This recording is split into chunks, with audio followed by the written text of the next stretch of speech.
Hi, I'm Poppy from Ceiling Tiles UK, part of the Workplace Interiors company group, and I'm going to show you how to correctly unbox your tiles. If you lift up the plastic covering the back of your tile and cut with your Stanley knife, and be careful not to cut the back of the tile because they are really fragile. If you then cut along the edge of the fragile tape to remove the corner edges of the cardboard, and be really careful not to cut the top of the tile because they're really fragile, and then you can remove all of these top edges first.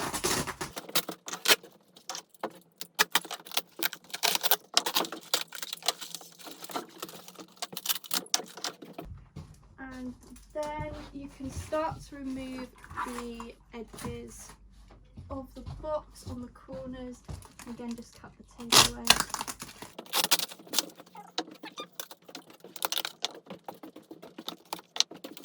So then you can just remove the outer cardboard layer.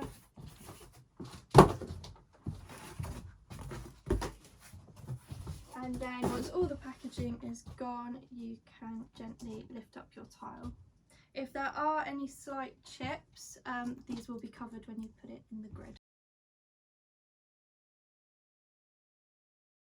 If you have any questions at all about how to install your tiles, just give us a call and we can help you.